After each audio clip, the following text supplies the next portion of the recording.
I'm currently sharing with you a short discussion of the topic of hermeneutic, that is, the science of biblical interpretation.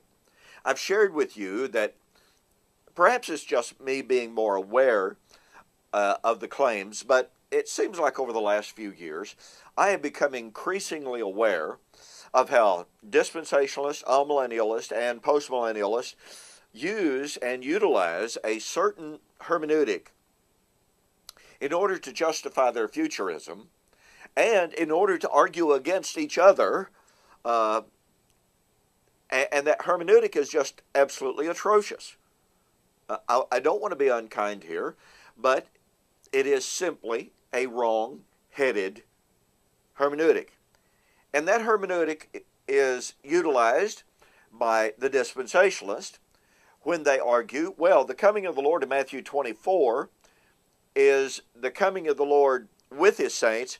The coming of the Lord of 1 Thessalonians chapter 4 is the coming of the Lord for his saints. Therefore, they must be different comings.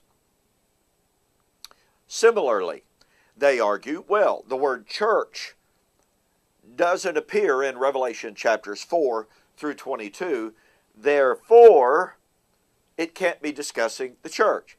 So the principle is, because different words are used in different contexts, that demands that the different contexts are speaking of different comings. Or because a given word is missing in a given context that is present in another context, that means they must be different comings. To illustrate, in my debate with Joel McDermott in July 2012, as I exegeted Isaiah chapter 25 through 27 and demonstrated that it was indeed the source of Paul's resurrection doctrine of 1 Corinthians 15, and demonstrated that Isaiah predicts with no uncertainty whatsoever that the time of the fulfillment would be the end of the Old Covenant age in AD 70, Joel McDermott got up and in a clearly and obviously desperate move said, well, I don't see the word final over here in Isaiah, therefore it cannot be talking about the final coming of the Lord. Do you see the argument that's being made? You see the hermeneutic at work?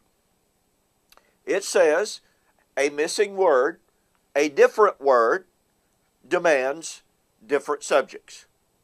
Well, again, this is a horrible, illegitimate type of hermeneutic.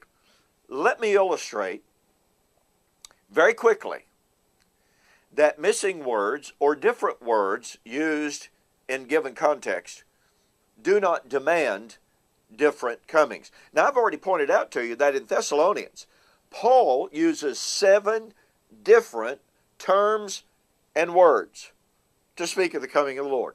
7 different words and terms. Okay, notice now in Acts chapter 1. In Acts chapter 1, it simply speaks of the coming of the Lord. But do you notice there is not one single word about the sound of the trumpet, the sound of the archangel? Did you notice there's not a single mention of the 1,000-year reign? Did you notice that there's not one word said about the resurrection? Do you notice it doesn't say one word about the time of the end? Wow! You see, look at all those missing words. Well, let's see here. In 1 Thessalonians chapter 4, we have the coming of the Lord, the clouds, with the angels, with a shout, and with the trumpet. Oh, but wait. 1 Thessalonians chapter 4 does not use the word final. And 1 Thessalonians chapter 4 does not mention the 1,000 years, doesn't mention the thrones, doesn't, oh my goodness, it uses different words. from 1 Corinthians 15. Do you realize that 1 Thessalonians chapter 4 does not even use the term end of the age? Do you realize that it does not use the term harvest? See all those missing words? 1 Corinthians chapter 15 says not one word about the great white throne. It says not one word about the martyrs. 1 Corinthians chapter 15 doesn't say one word about the new heaven and the new earth. Doesn't say a single thing about the coming with the angels on the clouds and the shout of the archangel. And look at 2 Peter chapter 3. Well, let's see. 2 Peter chapter 3 says not one word about the coming on the clouds.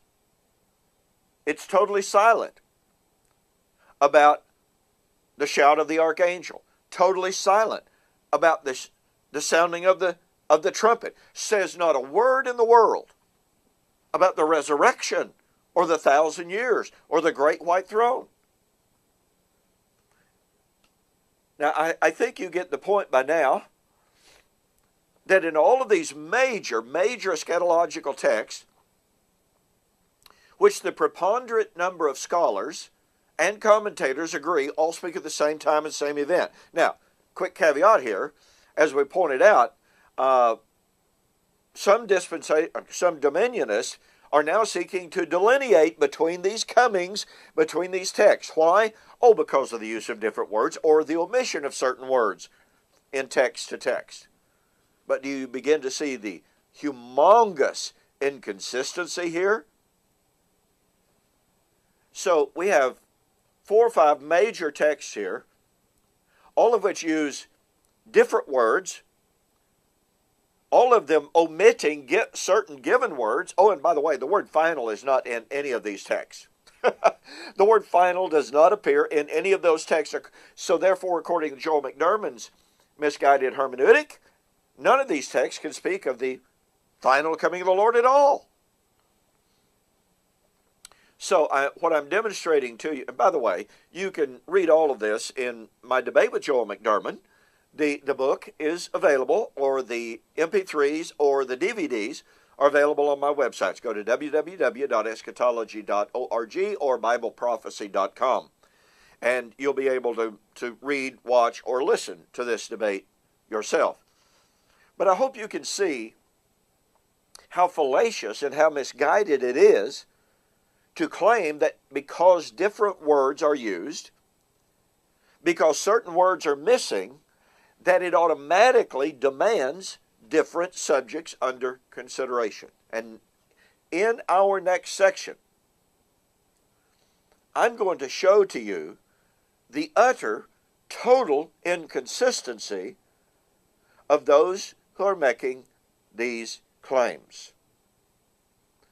So you don't want to miss it. We'll see you on the flip side.